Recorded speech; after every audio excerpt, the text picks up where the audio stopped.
Ladies and gentlemen, welcome to another episode of The Banya. Got Dana Lundquist cucking in the corner per usual. Hit us with that intro, Dana. All right. Today we have Alberto Cardenas. He's a BJJ Blue Belt, right? Yes. At Ares PV, formerly Grey Wolf.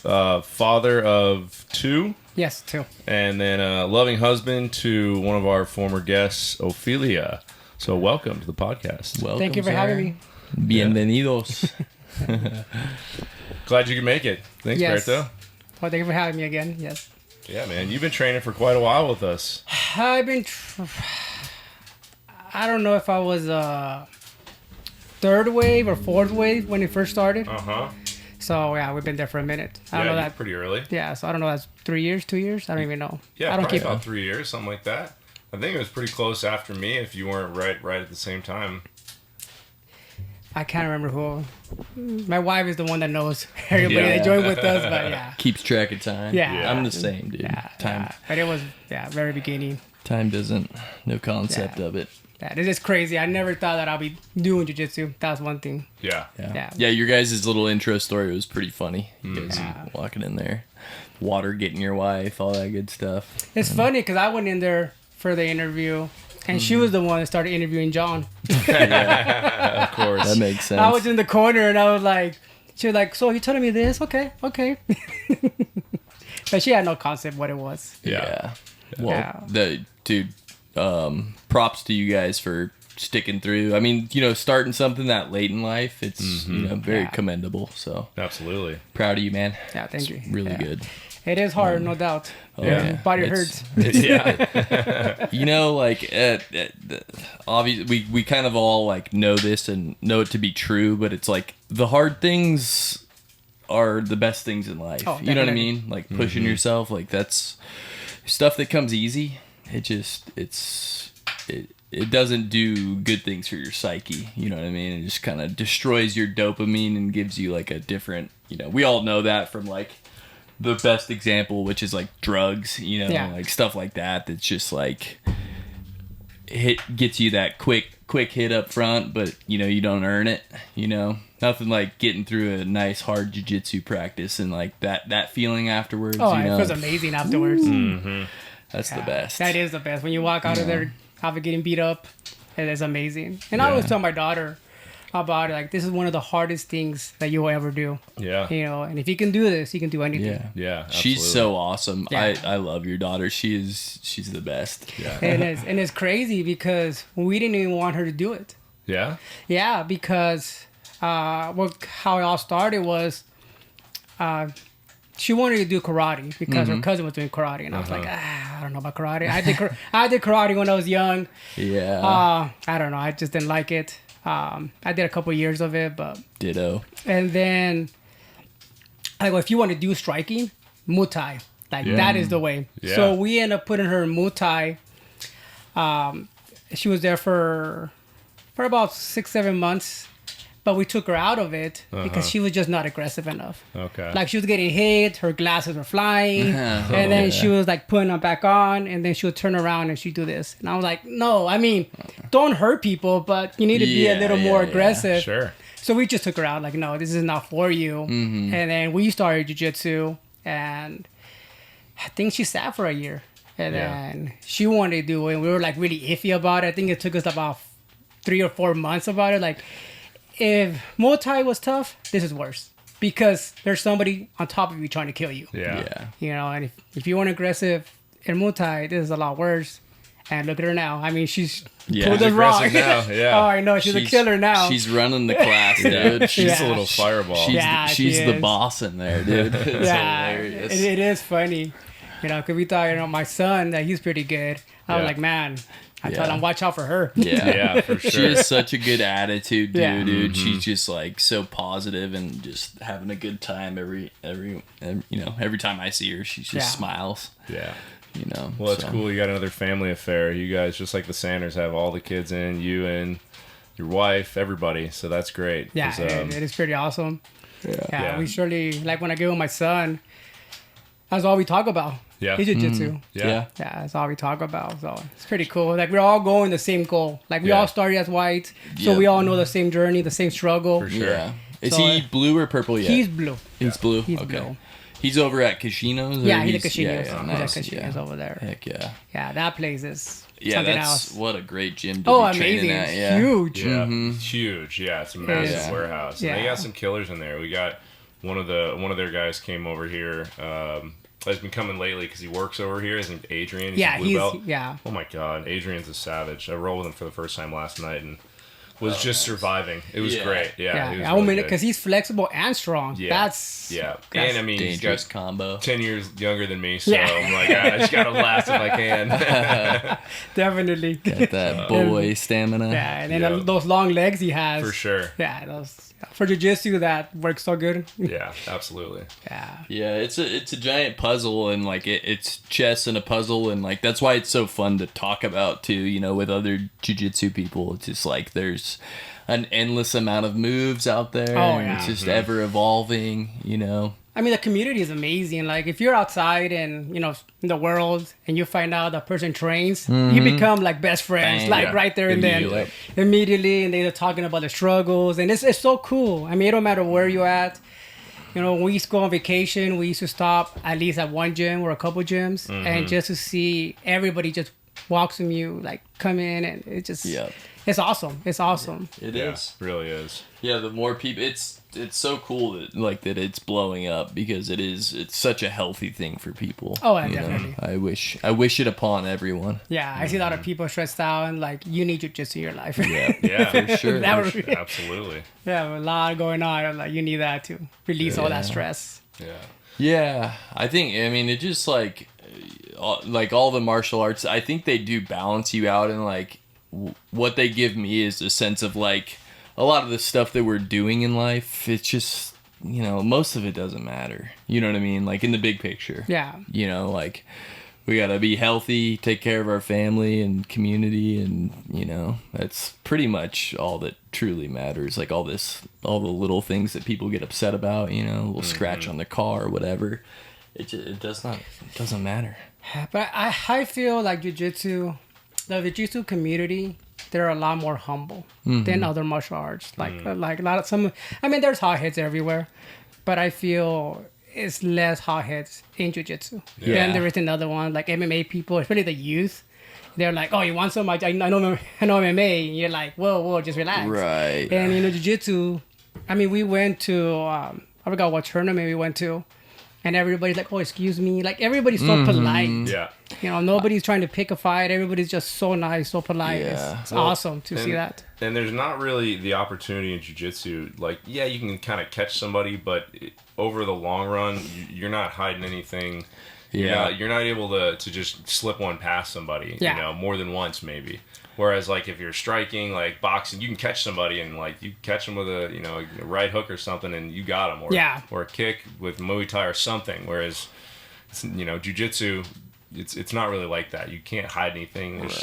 The mats don't lie, as they Well, say. Yeah, plus you like think about a practice, right? You get 5-6 rolls in, like live matches. So every class you get to go through the whole experience, and you win and you lose, and so you get humbled every day. Like the MMA guys, like you can't do that. You can't fight 5 times. Yeah. Like a legit match, you would give yourself brain damage, right? So those guys probably don't get a taste of like the humble pie of like getting your ass kicked every class. They're like probably throwing mitts or whatever, and like maybe sparring, like it, but it's not a true fight every time. Versus No. like in jiu-jitsu, you get five rounds every practice. Yeah.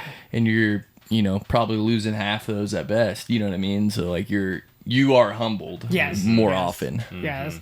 Because I've heard guys that do Muay Thai, and they say, like, after 6 months and you're in the ring, you're able to do something. You're able to.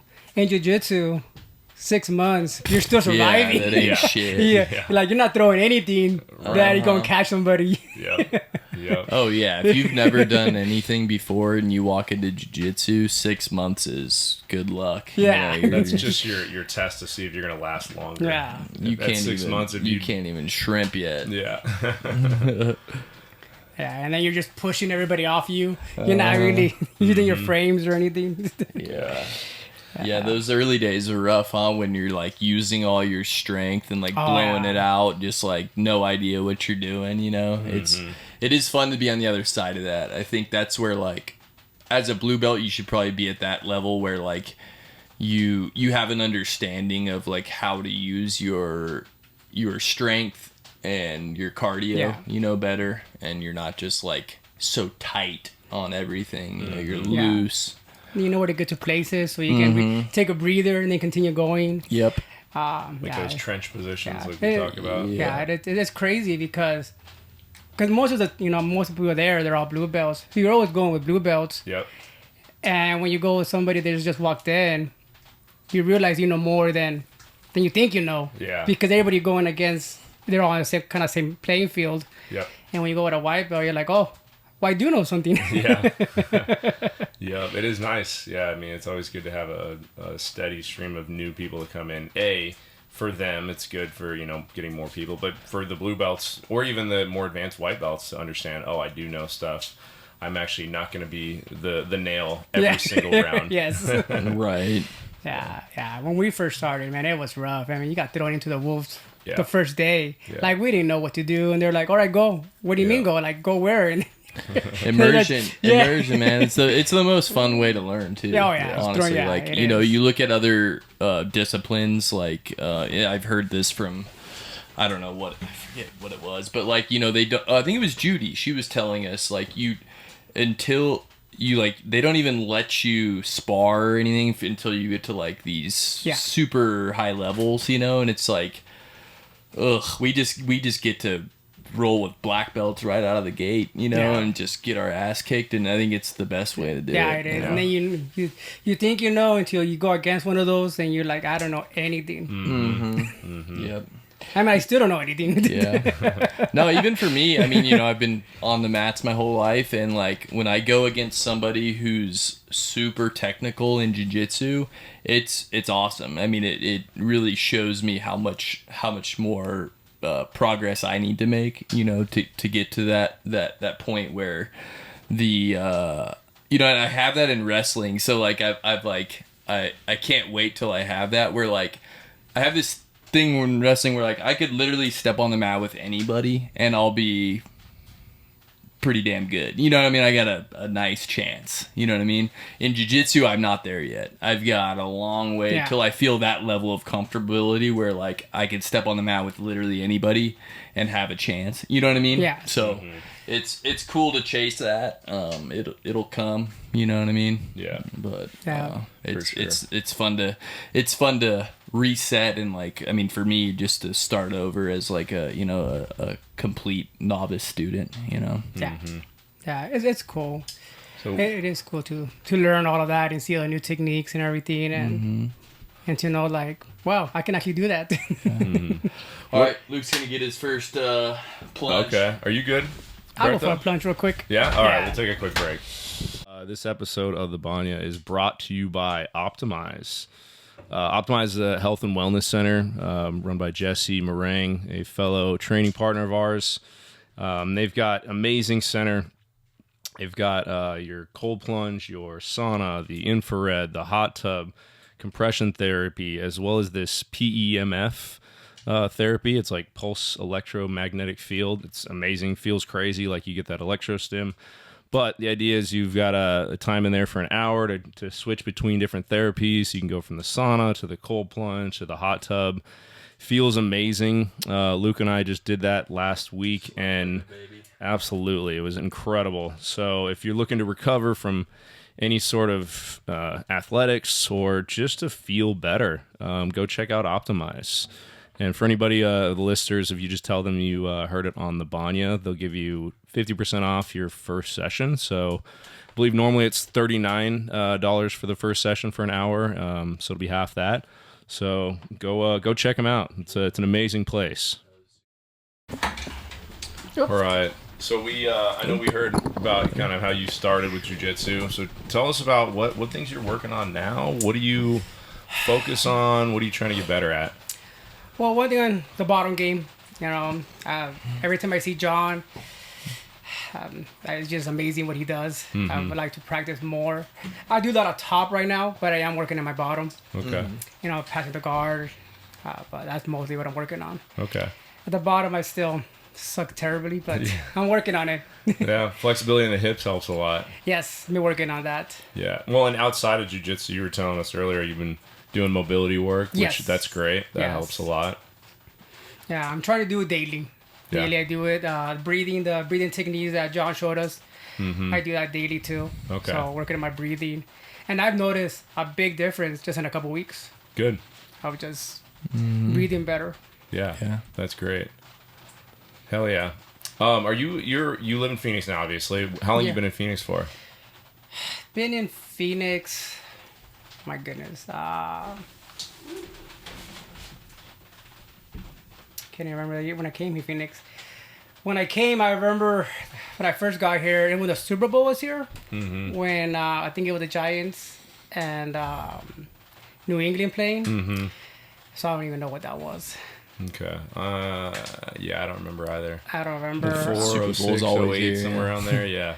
I would probably 08, I imagine. So I was around there 08, I think, when I first got here. Yeah. I lived in Phoenix. Ironically, where I live now, I'm a block away when I first landed here. Oh, yeah? Yeah, it's kind of funny. So I lived there for about 6 months. And then I lived there a while, I think a couple years in Scottsdale. Okay. In Scottsdale for a while. And then I went to Levite. Yeah. And then back to Phoenix. Nice. And you're from Washington originally? Yes, I was born and raised in Washington. Okay, right around Seattle area? No, so I'm more Eastern Washington. Okay. More Yakima Valley. Okay. That's kind of where I'm from. Oh, nice. It's a really small town where I'm from. Small town. It's called Grandview. 2 exits. That's it. a good spot. Yeah, if you're driving the freeway, you'll never know that it exists. Yeah. Do you listen to Rogan? Yes, a lot. So did you listen to the guest he just had on? She's from she studied it's so fucking interesting. So all these serial killers, right, from the Pacific Northwest. Yes. She linked environmental health issues to a lot of these serial killers. So like there was huge smelting facilities in I think it was in like close to Seattle and stuff like that. And so like who's the dude who would fake that he had a broken arm? I don't know. The fuck was his name? Like a serial killer? Yeah. The Dahmer. Oh, okay. Like those guys, like they like Ted Bundy, you mean? He's the one that Bundy. fought- Yeah, Yes, sorry, Ted Bundy. So Yes. she they did all like because of the environmental impact with like all these like heavy metals that were in the areas. They have a map of everybody's like of all the houses because they did core samples in the yards and like there's just a crazy amount of heavy metals in that area. And so like she found like the house that he lived in and then they had the data on how much heavy metals were in his yard. And like so she like did all this like crazy stuff where it was like these guys, they probably already had tendencies like that, but then like from an early age they had like lead poisoning and shit like this where it just like demented their minds a little, just like gave it that final little twist maybe, you know. It's a super interesting pod. Yeah, well, I was over there when they were what's his name, that Green River Killer. Oh When he was going trial, I watched him say guilty to like I forgot how many people, 40 or 50 people.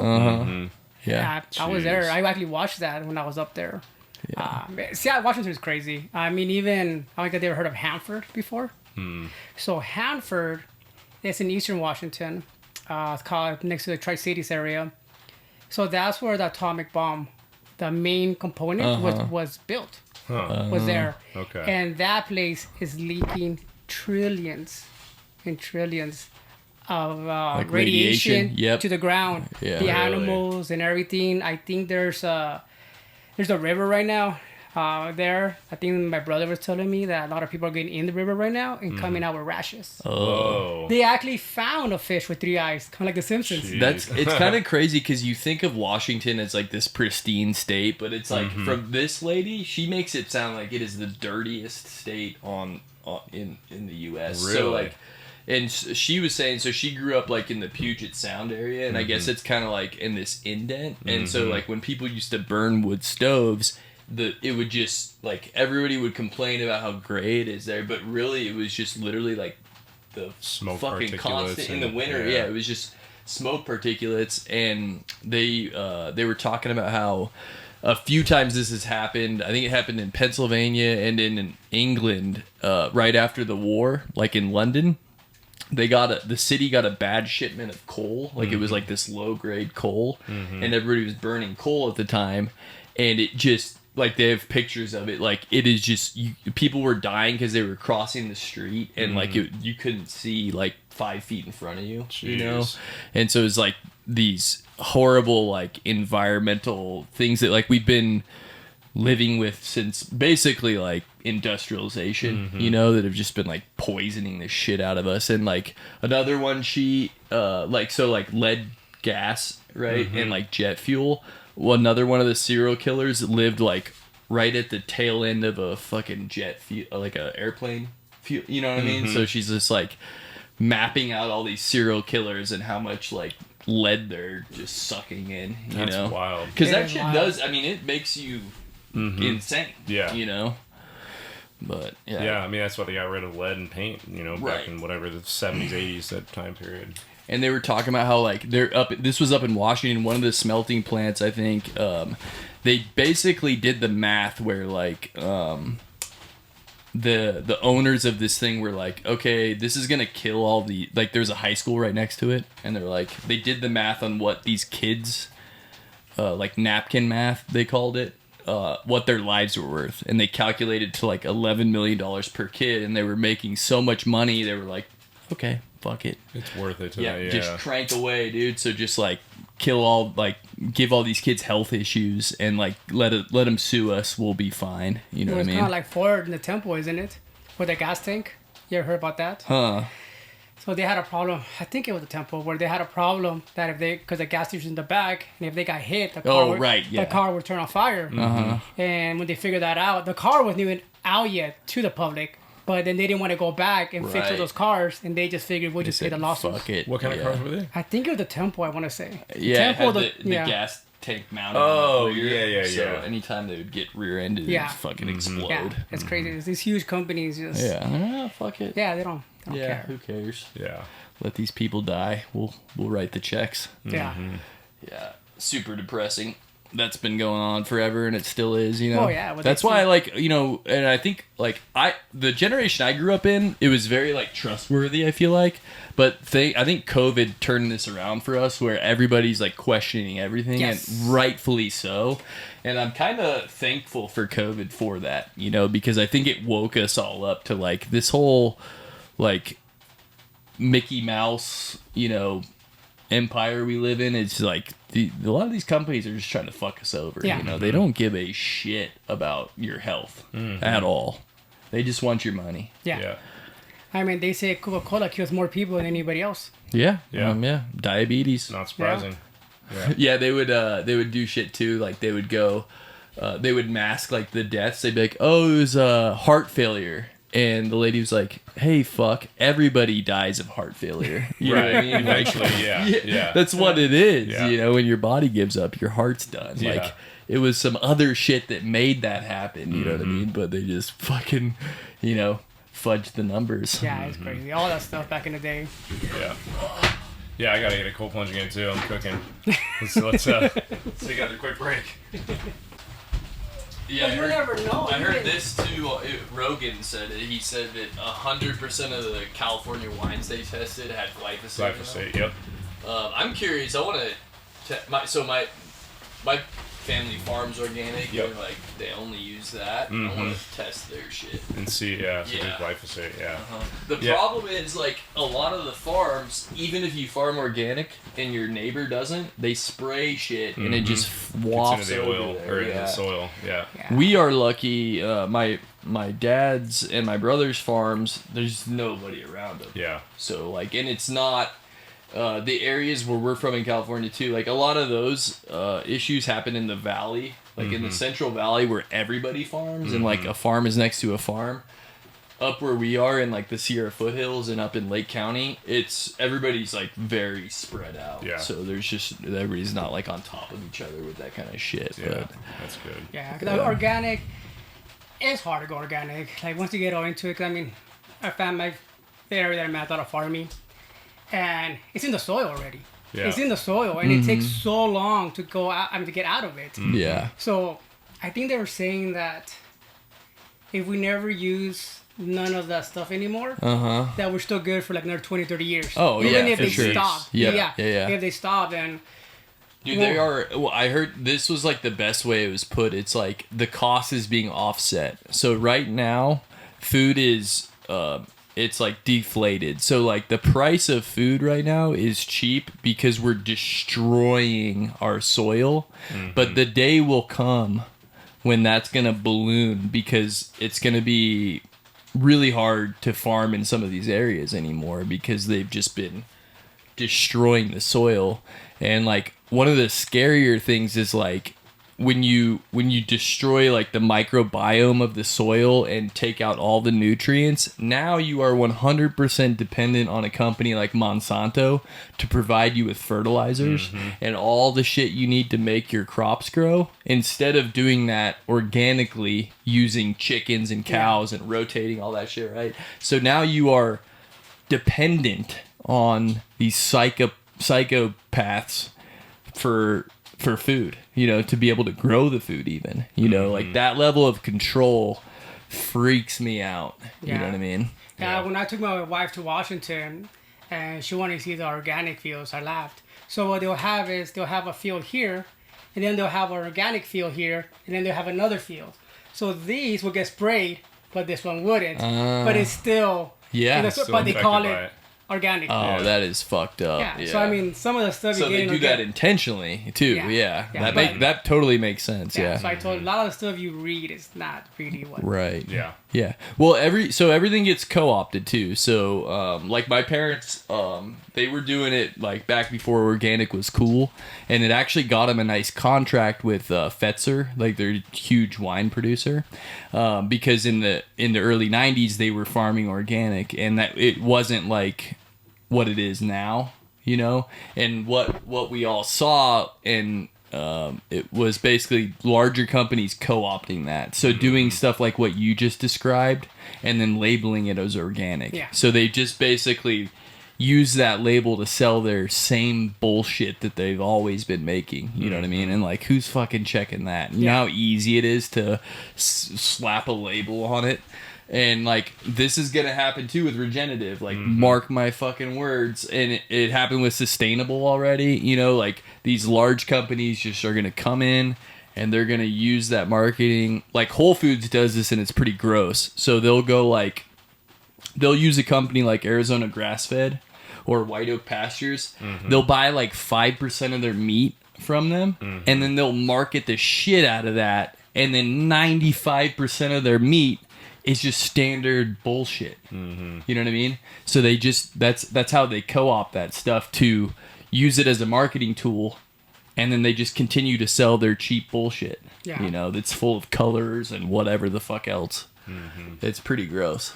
Well, and whatever the stipulations or standards for that, they'll just do the bare minimum of that just to kind of get by to say, oh, this is organic based on these rules that were set or whatever. Yeah. Who's testing all of that? Yep. That's why. So I was talking to Dana about that. So we made a hemp block for people that are just listening for target shooting. So we compressed it with polyfoam and hemp, and part of the look we're gonna sell them, and part of like the marketing look. And I think this is like true. I just see this as like a trend. Like people are rightfully, I think, sick of like the plastic done up. Everything's got to be just fucking perfect. When in reality, like, you look at nature, imperfection is everywhere, right? Yeah. Like, it is just, and so I think like a genuine product that, you know, is a little rough around the edges, I think is like at this current stage is gonna do well. You know what I mean? Like, it's a little bit raw, it's a little bit, you know, gritty. Wow. What do you got there, Everett? All right, dude. It's too hot in here for that. I'm ready to watch a movie on your tablet now. Okay, can you go ask mommy? It's my bedtime. Yeah, go night-night. It's my bedtime movie. You got school tomorrow, right? All right, yeah, school night. Yeah. It's my bedtime movie. Okay, good night. Good night.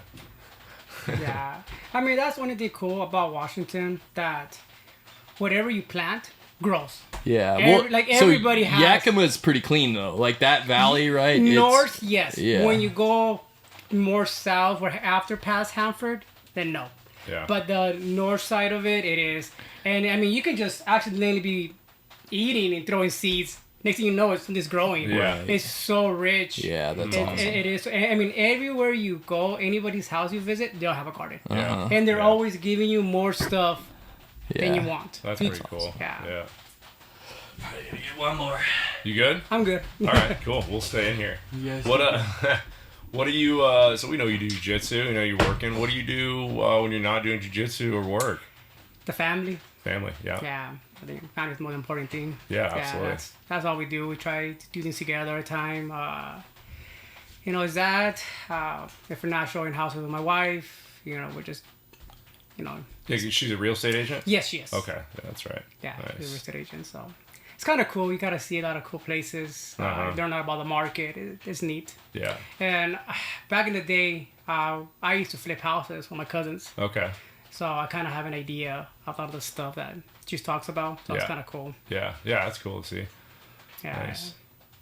And then like one of my cousins, he's like the vice president of a bank. So like if I have any questions, I just call him. Yeah. And he's been doing it over, I don't know, 25, 30 years. Oh, yeah. Yeah. That's awesome. Yeah. Yeah, I'm curious to see what's going to happen with the real estate market if interest rates go down. I'm hoping they do, obviously, because I'd like to buy another house. But the best time to buy is now. well, yeah, because then you can refinance. Well, the thing is because let's just say they do drop. Yeah. And everybody starts buying. Right. Then the houses are going to go up. Well, even maybe. So I was actually watching a video of this real estate developer was talking about this, where if interest rates go down, inventory is going to go through the roof because people are going to they're going to be like, oh, well, we can buy houses, so we've got these low interest rates. Interest rates going to go up, or excuse me, go down. Inventory is going to go through the roof, so there's going to be a mass supply. So just with basic economics, mass supply means home prices will go down. I'm hoping that. We'll see. I don't know. But, I mean, it seems like home prices are so inflated right now. They're so expensive. So, we'll see. I'm not going to make any predictions because I don't know anything about it. Well, but, I mean, the thing about it is, like, okay, right now it has a lot of inventory. If you walk around, you can probably see every house around the area. It's for sale. Nobody's buying. A lot of people are actually taking their house out of the market and renting it because they just can't sell it. Right.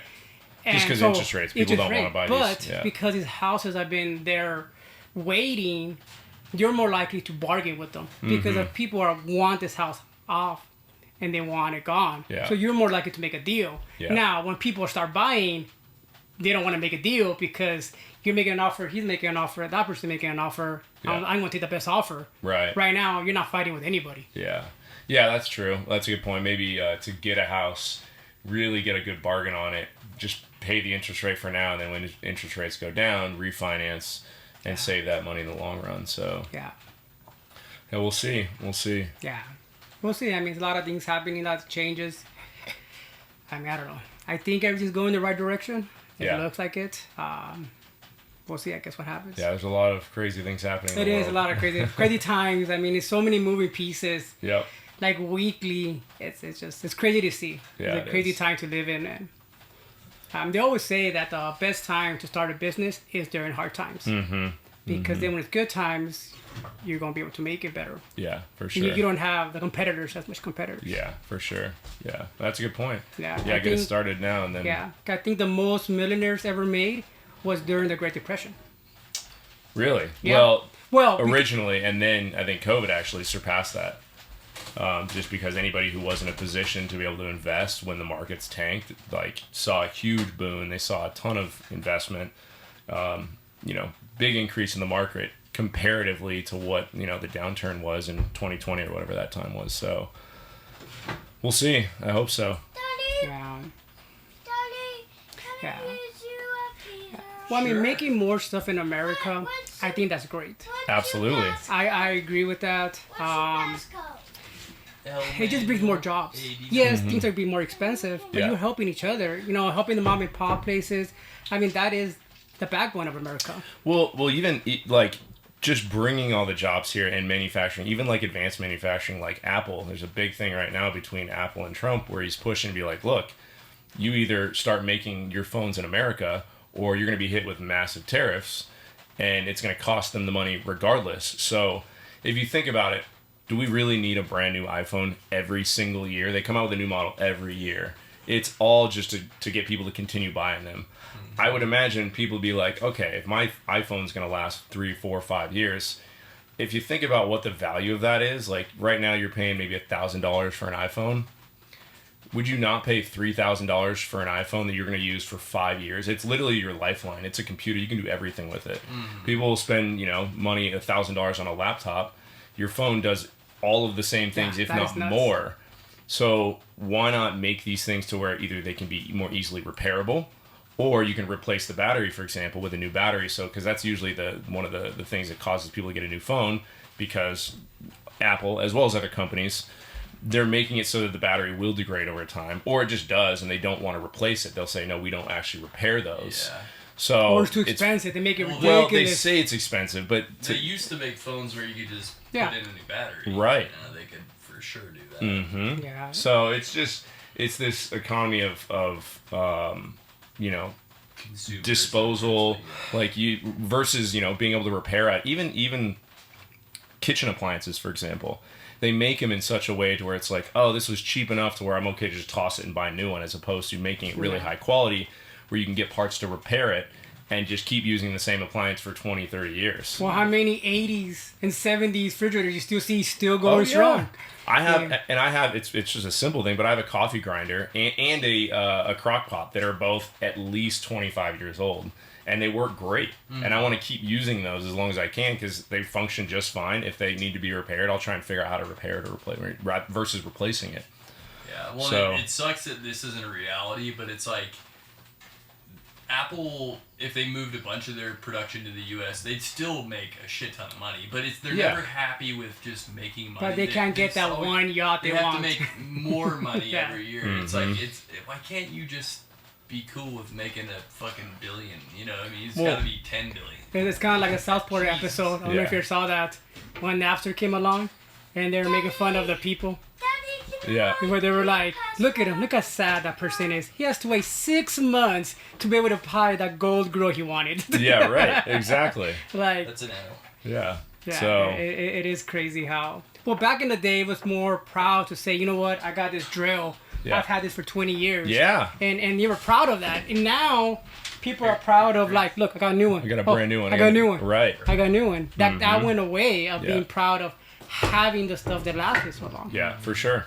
I mean, that was part of that. Is just making things cheap overseas versus made in America. If you know that was made in the U.S., you have a little bit more pride in that, and just the culture is just kind of shifting with more and more people from around the world, coming here and not necessarily immediately assimilating to our culture of like wanting to have things that last, as opposed to this like disposal of anything that's cheap and just buying new and just constantly this consumerism. So there's still plenty of ways to make money without having to create all this trash that we do. Where are you at with Trump in this Epstein list?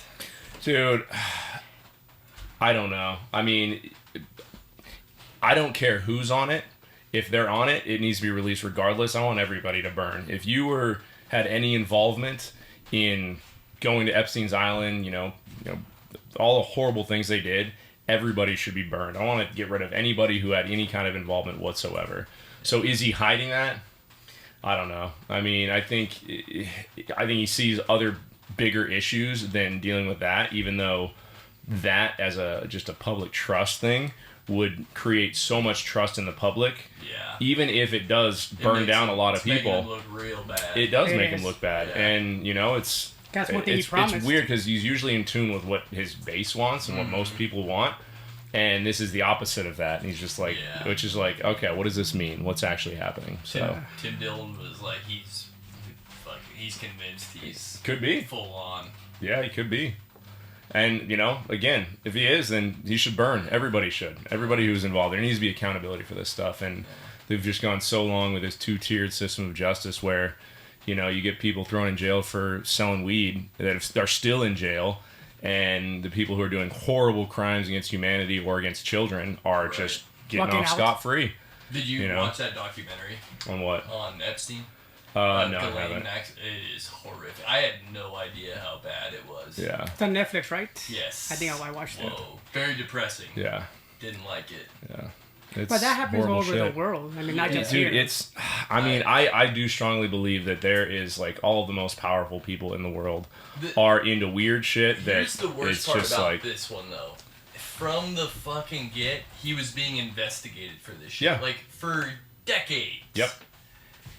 And, like, the local PD was like, what the... Like, the FBI was shutting them down. Yeah. And the FBI was back on board. And then it was just like, nothing ever happened, right. really. Nothing happened with it. Well... He got in trouble for, like, soliciting a prostitute at one point. Right. For him was, like... He Slap did, like, 18 months of, like, home arrest. Mm-hmm. That he didn't even... He just left whenever he wanted. He was, like, traveling all over the world. Well, this goes even deeper into just, like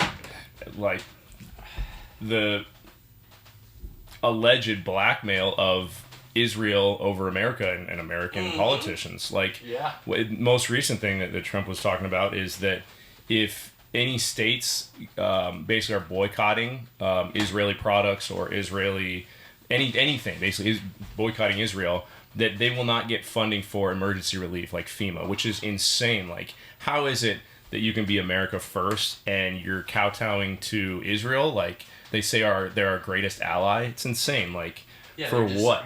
It's a money suck. They're a leech. Right. Yeah. Can we take a little break? Yeah, let's take a quick break. Definitely that cold plunge was good. Yeah, it's needed. It's needed to cool off a little bit.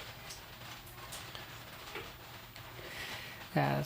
So you've never competed, right? No, I've never competed. Okay. You thought about it? Yes, I really wanted to compete at the white belt.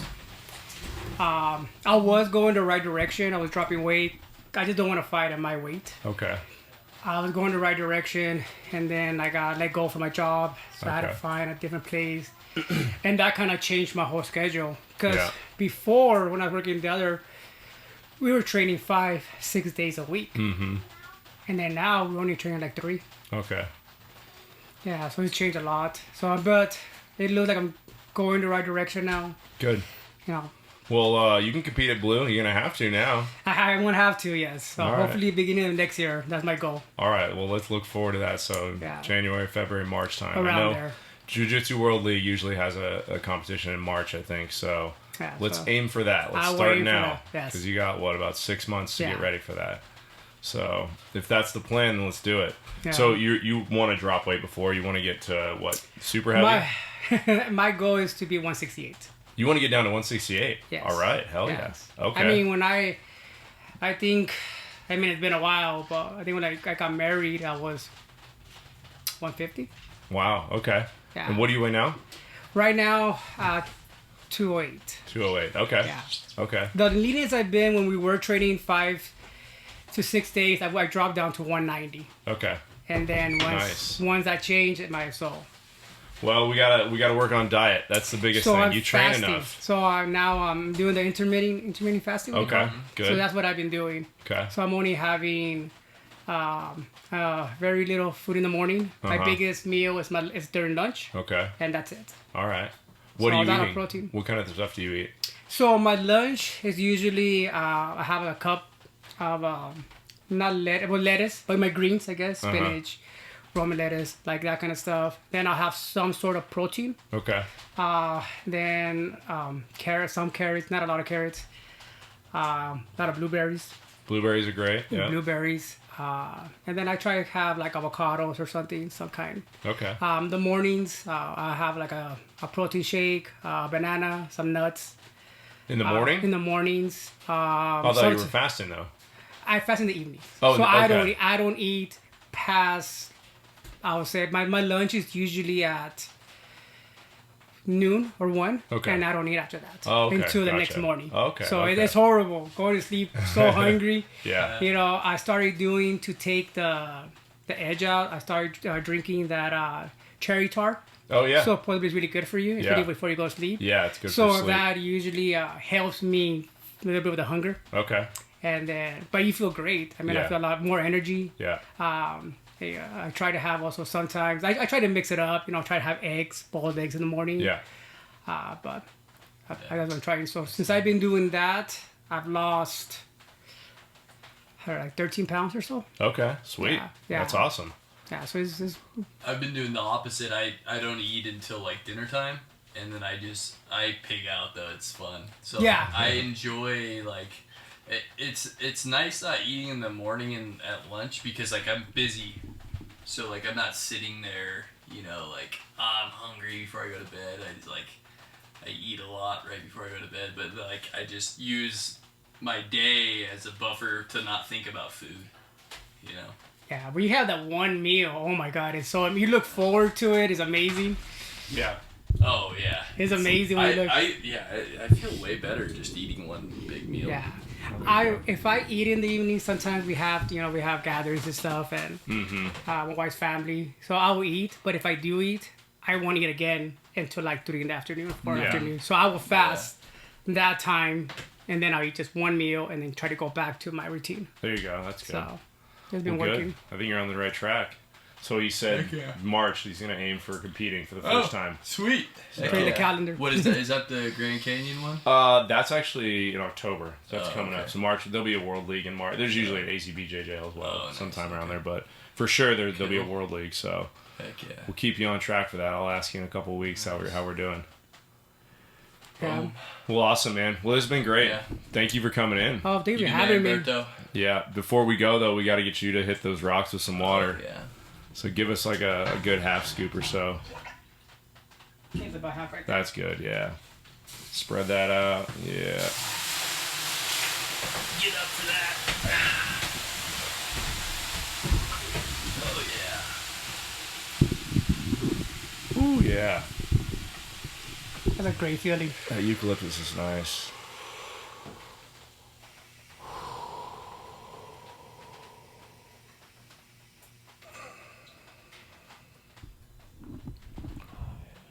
That's All awesome. right. Perfect. Awesome, man. Thanks, brother. Thanks Thank for you coming having in. me. Yeah, you're the man. All right, ladies and gentlemen, that's it for this episode of the Banya. We'll catch you on the next one.